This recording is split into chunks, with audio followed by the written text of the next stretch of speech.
টেল যাৰ অসমীয়া অৰ্থ হৈছে কোৱা বা ব্যক্ত কৰা যেনে That's why I didn't tell you.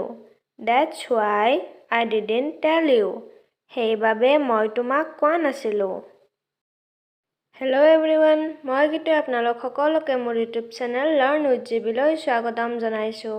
আজিৰ ভিডিঅ'টোত মই আপোনালোকৰ বাবে লৈ আহিছোঁ কেইটামান সদায় ব্যৱহাৰ কৰি থকা ইংৰাজী শব্দ, লগতে এই শব্দবোৰ ব্যৱহাৰ কৰি দুটাকৈ সহজ বাক্য।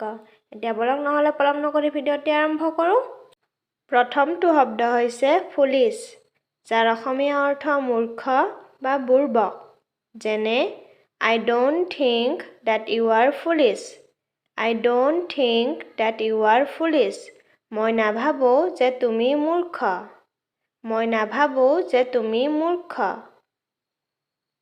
He is not so foolish as his father thinks. He is not so foolish as his father thinks. সি ইমানো মূৰ্খ নহয় যিমান তাৰ দেউতাকে ভাবে। বা যিমান তাৰ দেউতাকে ভাবে সি ইমানো মূৰ্খ নহয়। ইয়াৰ পিছৰ শব্দটি হৈছে ক্লেভাৰ, যাৰ অসমীয়া অৰ্থ বুদ্ধিয়ক বা চতুৰ বা কৌশলী।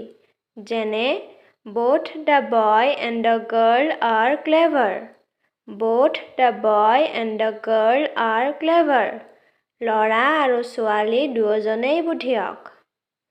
They are proud of their clever son. They are proud of their clever son. তেওঁলোক নিজৰ চতুৰ পুত্ৰৰ প্ৰতি গৰ্বিত। বা তেওঁলোকে তেওঁলোকৰ চতুৰ পুত্ৰৰ ওপৰত গৰ্ব কৰে। ইয়াৰ পিছৰ শব্দটি হৈছে জংগল, যাৰ অসমীয়া অৰ্থ হাবি বা জংঘল। যেনে Wild animals live in the jungle. Wild animals live in the jungle. বনৰীয়া জন্তুবোৰে হাবিত বাস কৰে। We are not in the jungle. We are not in the jungle. আমি জংঘলত নাই। ইয়াৰ পিছৰ শব্দটি হৈছে used to, যাৰ অসমীয়া অৰ্থ অভ্যস্ত হোৱা বা কোনো এটা কাম আগতে কৰিছিল কিন্তু এতিয়া নকৰে বুজাবলৈ used to ব্যৱহাৰ কৰা হয়। যেনে We used to play every Sunday morning. We used to play every Sunday morning. আমি প্ৰত্যেক ৰবিবাৰে ৰাতিপুৱা খেলা কৰিছিলোঁ। বা আমি প্ৰত্যেক ৰবিবাৰে ৰাতিপুৱা খেলিছিলোঁ। Did you used to play video games every day? Did you used to play video games every day? তুমি সদায় ভিডিঅ' গেম খেলা কৰিছিলা নেকি? বা তুমি সদায় ভিডিঅ' গেম খেলিছিলা নেকি? ইয়াৰ পিছৰ শব্দটি হৈছে ডেইলি, যাৰ অসমীয়া অৰ্থ সদায় বা প্ৰতিদিনে বা দৈনিক। যেনে This is a daily newspaper. This is a daily newspaper.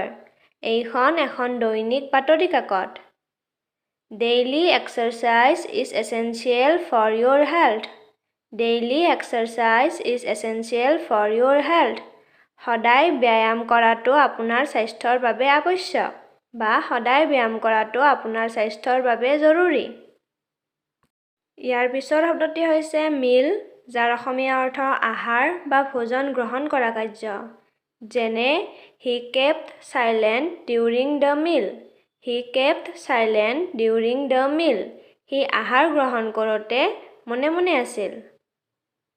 Ram always brushes his teeth after meals. Ram always brushes his teeth after meals. ৰামে সদায় ভোজনৰ পিছত তাৰ দাঁত চাফা কৰে। এইখিনিতে মই আপোনালোকক জনাওঁ যে মই ইয়াৰ আগৰ ভিডিঅ'টোত এই ৱৰ্ডবোৰ ব্যৱহাৰ হোৱা ষ্টৰি এটা শ্বেয়াৰ কৰিছোঁ। যদিহে আপোনালোকে চাব বিচাৰে তেন্তে ডিছক্ৰিপশ্যনত লিংক দিয়া আছে, তাত গৈ চাব পাৰে। লগতে এই ভিডিঅ'টিৰ পাৰ্ট 2 মই অতি সোনকালে লৈ আহিম। আপোনালোকে যদি চাব বিচাৰে তেন্তে মোৰ চেনেলটো ছাবস্ক্ৰাইব কৰি দিব পাৰে, লগতে কাষত থকা বেল আইকনটো টিপি দিব যাতে মই দিয়া ভিডিঅ'বোৰ আপোনালোকে সময়মতে পাই যায়।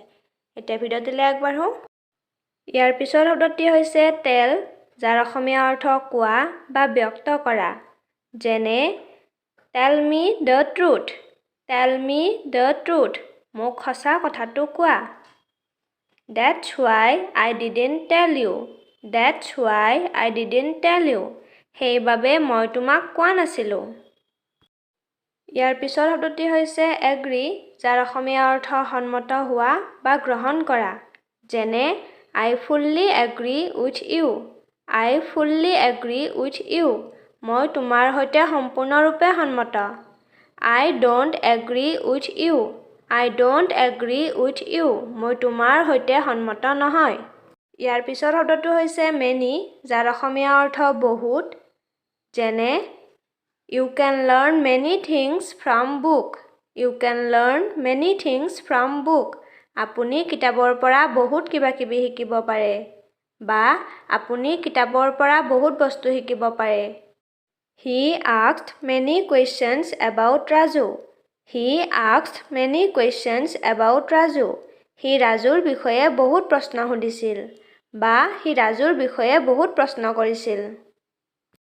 শেষৰ শব্দটি হৈছে টাৰ্ণ, যাৰ অসমীয়া অৰ্থ ঘূৰা বা পাল বুজাবলৈও টাৰ্ণ ব্যৱহাৰ কৰা হয়। যেনে She started to turn. She started to turn. তাই ঘূৰিবলৈ আৰম্ভ কৰিছিল। Now it's my turn to do it. Now it's my turn to do it. এতিয়া এইটো কৰাৰ পাল মোৰ। ভিডিঅ'টি ভাল লাগিলে please like, comment and share কৰিব। ভিডিঅ'টি শেষলৈকে চোৱাৰ বাবে ধন্যবাদ।